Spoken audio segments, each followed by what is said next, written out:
Hi everybody, I'm here on the Gettysburg battlefield and it's time to talk about day 2 of the battle, July 2nd, 1863. Now, on the previous day, July 1st, it had been a day of great achievement for the Army of Northern Virginia. They had captured and occupied the town of Gettysburg itself and had inflicted some serious losses on the 1st and 11th Corps of the Army of the Potomac. However, as the second day begins, there actually is quite a bit of disagreement among Lee's generals as to how to proceed as the day begins. This is General James Longstreet. In my opinion, he's one of the more interesting individuals in Lee's army. He is the commander of the 1st Corps, and by this time in the war, he is Lee's most trusted subordinate. But he thinks that it is unwise to stay here at Gettysburg and fight at all.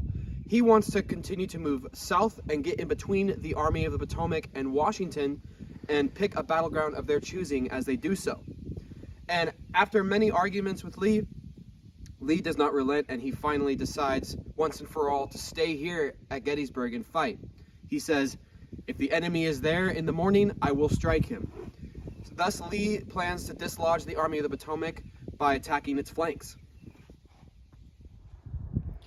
The main thrust of the Confederate attack on that second day will be on the Union left flank. General A.P. Hill's Corps will make a diversionary attack on the Union center with one division, and Ewell's Corps will make diversionary attacks on Culp's Hill and Cemetery Hill. Now, Longstreet's 1st Corps will attack that left flank, and he will attack with 2 divisions. John Bell Hood's division will make its way through Devil's Den and up Little Round Top, and Lafayette McLaw's division will attack this way through the Peach Orchard and the Wheat Field. Now, Longstreet's attack is going to be delayed for a couple of reasons. He has to move his troops here behind Seminary Ridge, just behind the camera, to not be observed by the Federals that are in that direction. And also, he's waiting for reinforcements under the remainder of John Bell Hood's division. And that attack will not commence until about 4 p.m. that day.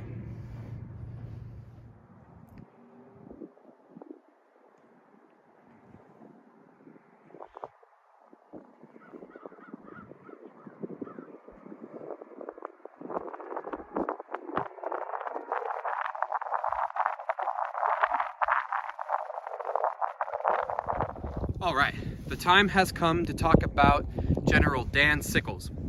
And Dan Sickles is the commander of the 3rd Corps of the Army of the Potomac. He is tasked with protecting the Union left flank here at Gettysburg. That's anchored in that direction towards Little Round Top. And Dan Sickles is an absolute character. He's best well known before the war for being the guy that killed Francis Scott Key's son, Francis Scott Key being the guy that wrote the Star-Spangled Banner. He was married to a 15-year-old at the time, and she was having an affair with Francis Scott Key's son. So Dan Sickles challenged him to a duel and killed him. He went on trial for that, and I believe he's the only man in American history to be acquitted on the grounds of temporary insanity. Just amazing. And for one reason or another, he ends up being the commander of the 3rd Corps here at Gettysburg.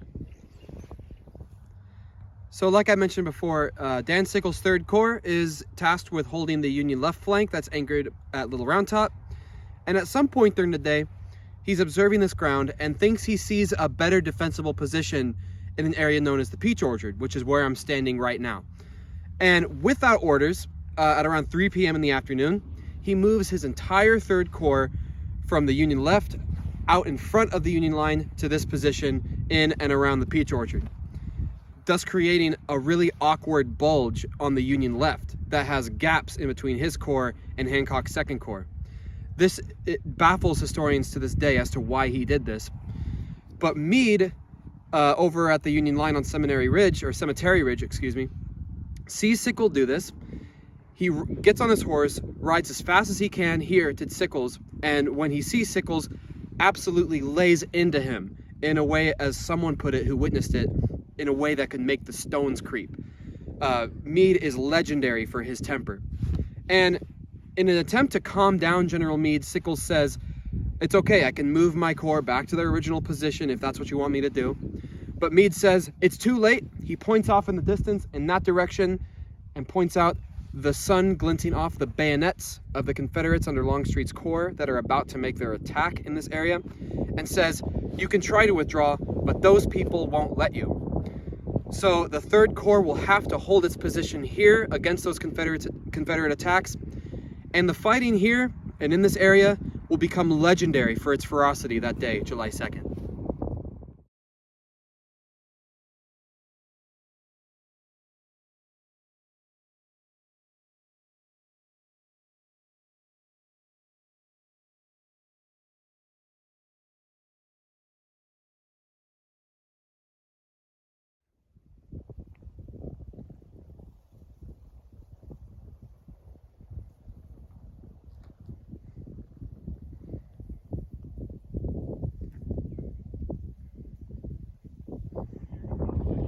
All right, slight change of plans.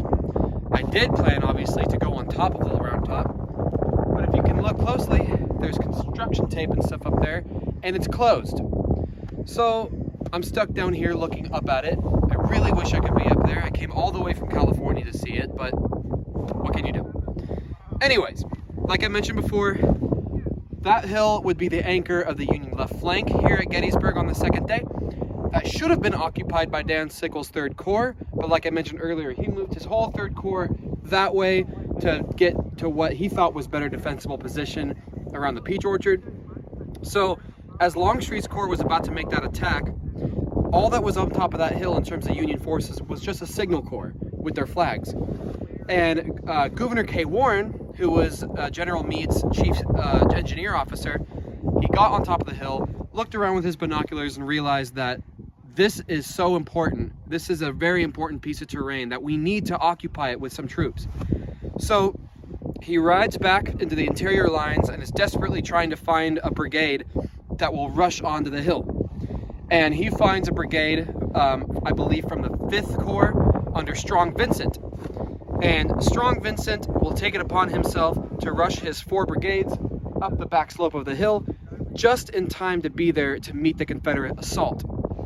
And, you know, if you know anything about Gettysburg, then you'll know that one of the most famous actions of the war took place at the edge of that hill by the 20th Maine under Joshua Lawrence Chamberlain.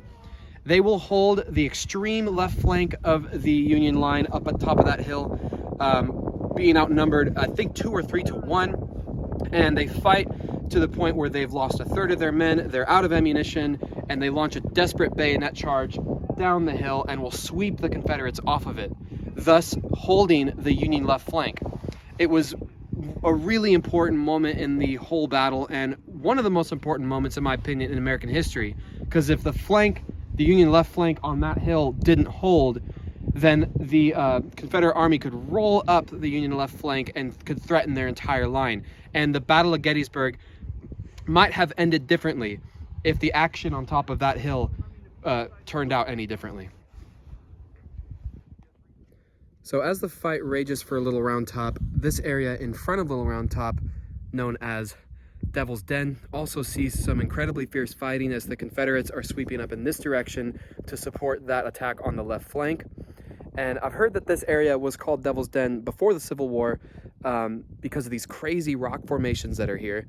I guess local folklore says that the devil himself placed these rocks here to keep the local residents from farming in this area or something along those lines. But this area will also be famous after the war because of a series of incredible photographs that are taken of Confederate dead all across this area.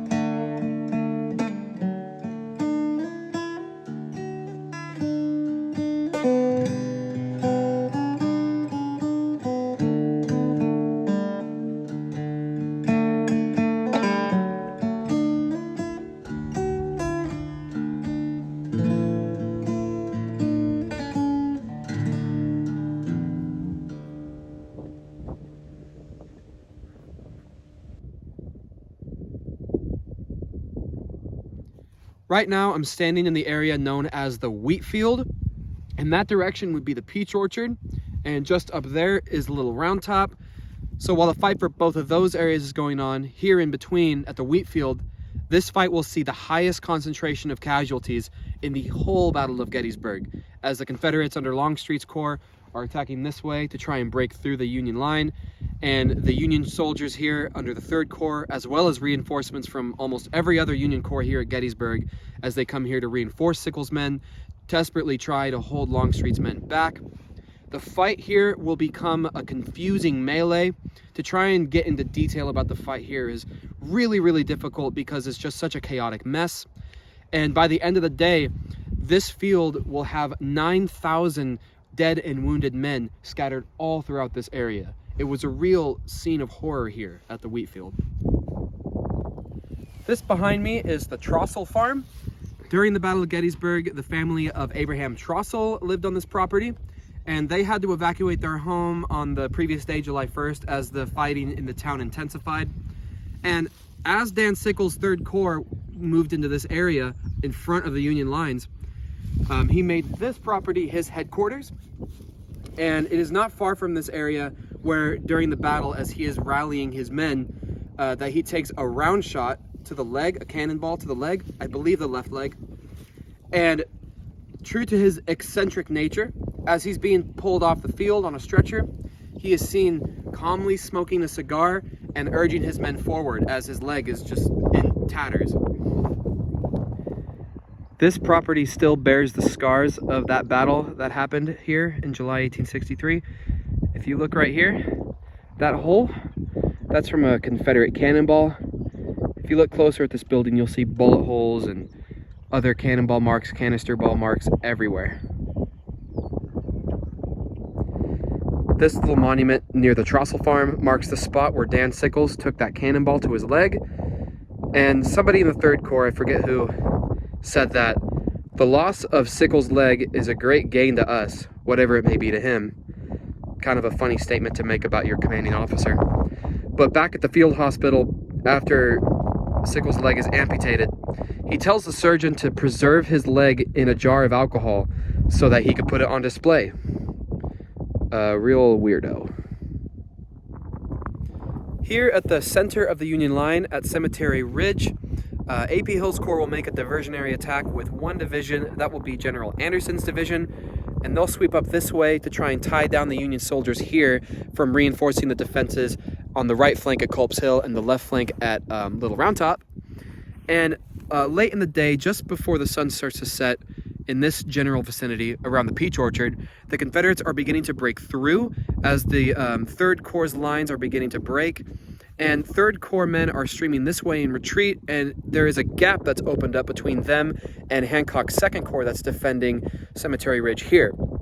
And Hancock, realizing the danger, desperately tries to find a unit that has not already been engaged to come and plug this gap, and he finds the 1st Minnesota Regiment. And the 1st Minnesota Regiment, before this battle, have been in numerous major battles in the Eastern Theater, and were down to just 262 men.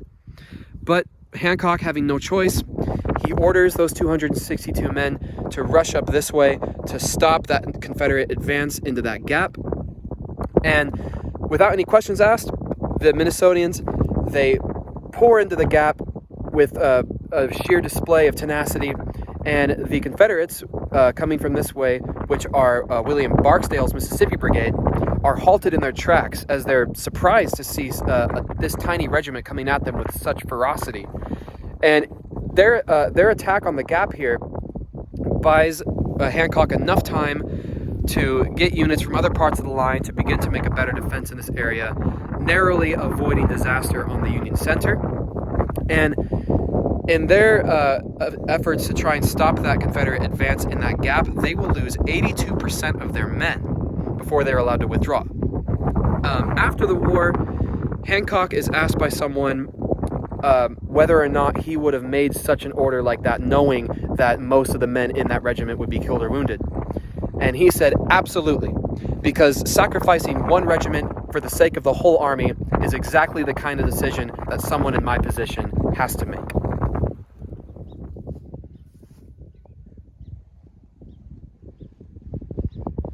After a few hours of desperate fighting down here on the left end of the Union line, Samuel Crawford's division from the 5th Corps will arrive and finally will stem the Confederate tide as their attacks on Cemetery Ridge and Little Round Top come to nothing. They will withdraw, and for their efforts that day, the Confederates will have the Peach Orchard and the wheat field in their possession, and Sickles' 3rd Corps will pretty much be destroyed as an effective fighting unit after that day's fighting. So other than that, they have little to show for their extensive losses that they took that day. And General Meade has just narrowly avoided disaster on this end of the Union line.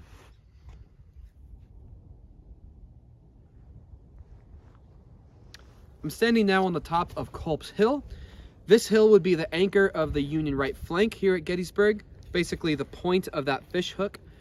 And while the fight is raging on the Union left late in the day on July 2nd, Richard Ewell's Corps is preparing for its assault at Cemetery Hill by General Early's division, and here will be attacked by General Johnston's division.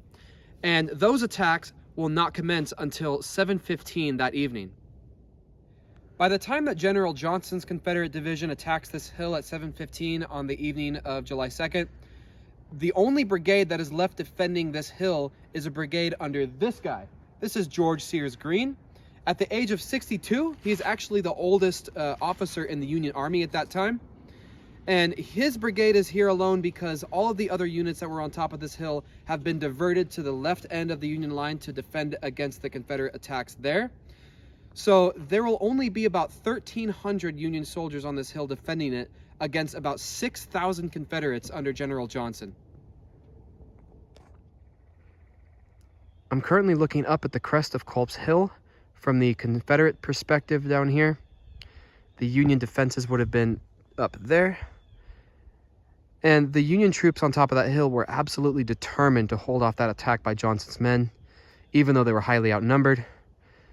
And the Confederates themselves were no less dogged in their assault, even though I think most of them probably knew that it was going to be fruitless. I mean, imagine being asked to trek through these woods, up this hill, and to assault that strong-looking position. One Confederate soldier called it a useless waste of life. In fact, Johnston's men would lose over half of their number trying to attack this hill. And a lot of them, on their way up, would have sheltered behind that strange-looking rock formation. That is called Forbes Rock. It's a really iconic landmark here on Culp's Hill. And here is a really cool depiction of what it would have looked like during the battle.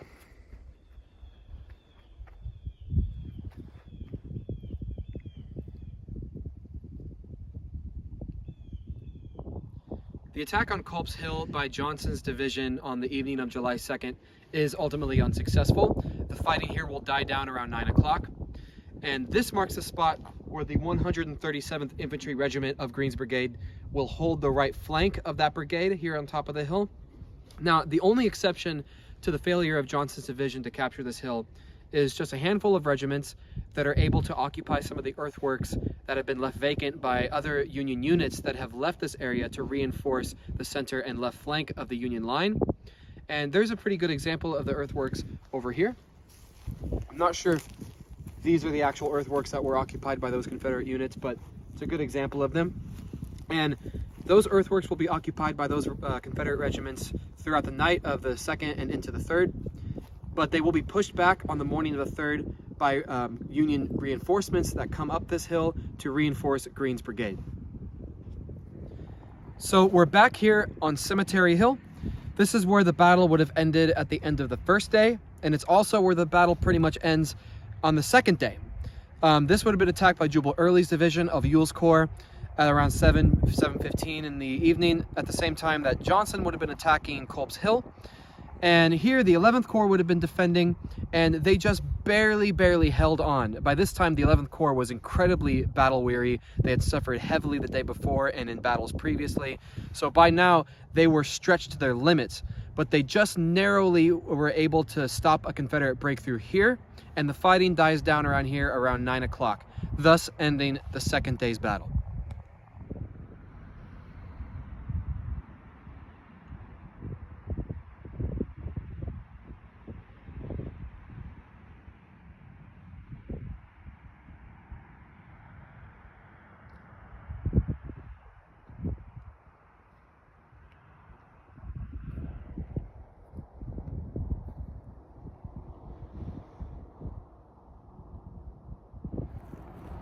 So like I said, as the fighting dies down at Culp's Hill and here at Cemetery Hill around 9 o'clock that evening, the second day's battle is over.